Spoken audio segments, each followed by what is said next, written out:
that's more efficient, that gets you there faster. It's the trap. So self validation is the beginning of taking control of your mind in saying, these are my thoughts and beliefs. They are more valuable than other people's thoughts and beliefs on this topic. So if you're trying to achieve a goal, like let's say weight loss, and you're doing an exercise regime and you've picked one that, has worked for other people and you see the benefits to it. So let's say high intensity cardio and then high intensity weights. Okay. So lower weight, but at a higher repetition. Okay. And you decide this is the right path for me. Like, and then you're doing it and people see you getting a 12 kilo dumbbell and they go, why don't you go heavier? You can go bigger. You want to have muscles, don't you? Like, it doesn't matter what they think. They can want to have muscles. Tell them to go heavier. Tell them to pick up the heaviest ones and do a couple of sets. Maybe even just do 100 repetitions in one set.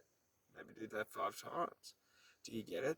Like, the problem is we listen to them. We give value to their opinions. And the problem is if it's someone that isn't where you want to be or isn't going where you want to go or doesn't have something that you want, their opinion's null and meaningless. Like, why value the opinion of someone whose life would make you miserable? And that's the important thing, is once we realize that other people's opinions are how we limit ourselves in life and how we limit our lives,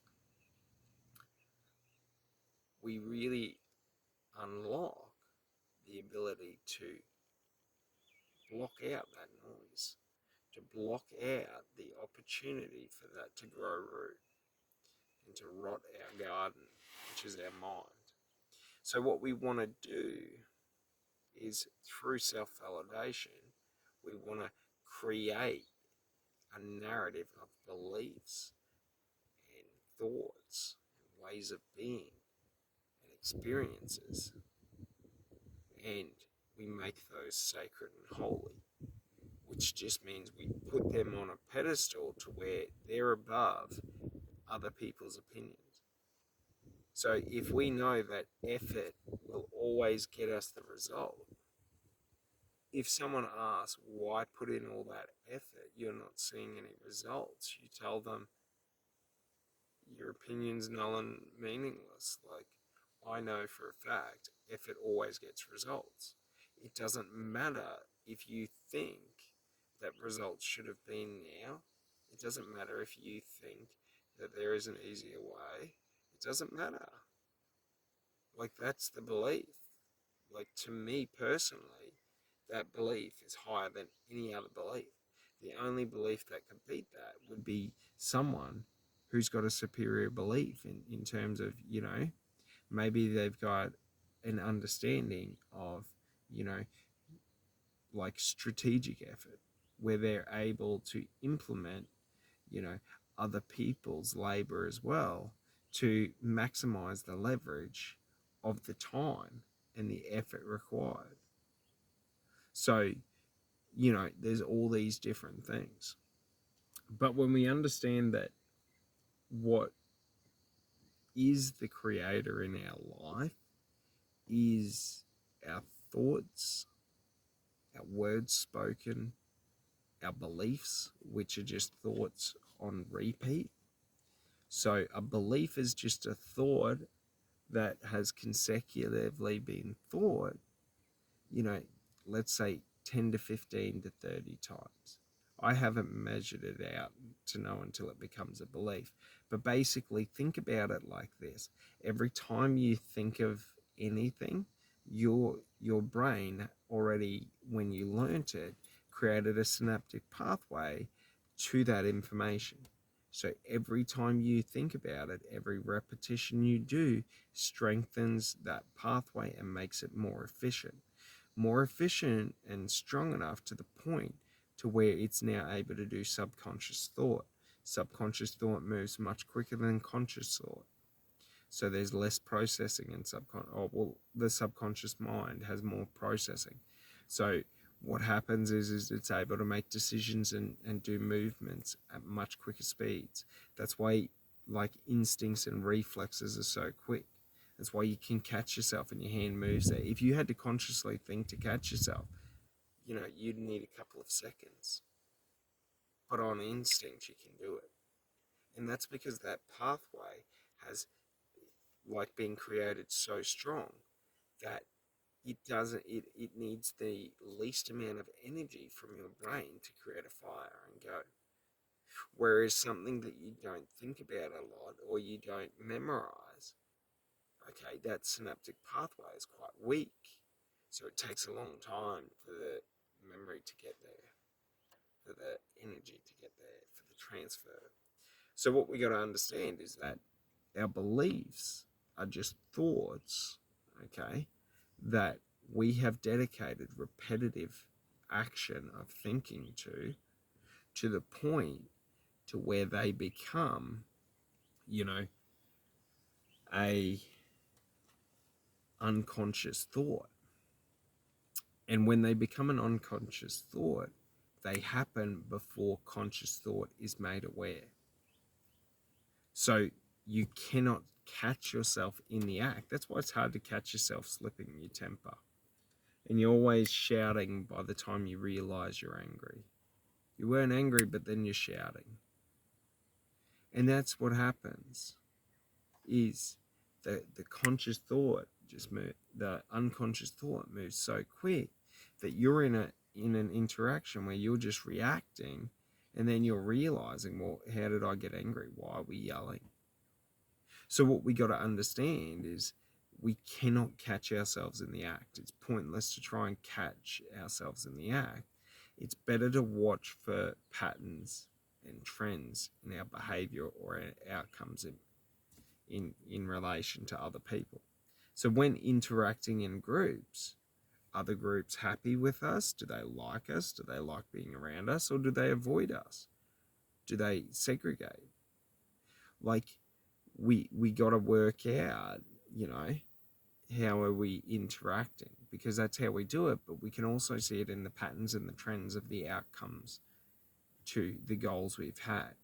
So a common trend of, low self-esteem and low self-worth and low self-value and, self-belief is that you're highly competent and able to do things for other people, but when it comes to yourself, you're incapable to do what you want or need to do because you don't feel right doing it, because you have a belief, okay, and this is what I used to have, is that you had to help other people before helping yourself, which isn't a bad belief, but it's a negative belief in the sense that then that limits me to then being, having to find people that are willing to do the work and go there, that I can help, that share my values, that share my ideals. So by being able to break that belief and understand that, well, actually, to invest in yourself is the most selfless action you can take, because the more you invest into yourself and your position, and the more you follow your goals and ambitions in life and your dreams, and the more you be who you want to be in life, the more energy you bring to life, the more you bring out of those around you, the more, authentic your actions are, the less you're, trying to get results. So what happens is when you genuinely try to connect with people, you genuinely connect with people. So, if my goal in life is to, you know, be the best version of myself, be an ideal version of myself, and have ideal interactions and ideal, you know, relationships, then, you know, the onus is on me to uphold that standard. But the problem is, we put that out onto other people. And that's where we come down. That's where we come apart, is when we lose that distinction between self-care and self-need, and then, selfless care for others, and, selfless need. Because it's taught in all the bullshit of fucking Hollywood and their, romantic comedies and all that bullshit. It's such toxic behavior. Like, no joke. Okay? Like, let's take, like, any romantic comedy concept. Okay? If I'm, let's say, engaged to be married to a woman, right? To a girl. And we're deeply in love. And 2 weeks before the wedding, she freaks out and blows it off and throws everything away, throws the baby out with the bathwater. Like, I'm not going to try and get her back. Like, that's done. Like, that's a ridiculous way to fucking behave. As if someone would ever behave that way. But the problem is these romantic comedies, they're trying to be quirky and they're trying to be off-center and do unique things because they're trying, and that's the funny thing. So it's not actually an authentic interaction. But the problem is they lead us to believe it is true. They lead us to believe that this is what is. So we've got to understand the propaganda of our media is such that they are able to position, like, our truths and knowledge. Like, the majority of people, okay, the majority of people get their understanding of love from fucking romantic comedies and fucking reality series. Like, or books or novels or this or that. They don't get it from experience or what they truly want. They're just trying to recreate, and I was bad for this, trying to recreate, these scenarios or stories or things. And that's the problem. When we're trying, it's an indication of, if I have to try and do something, it's not right for me.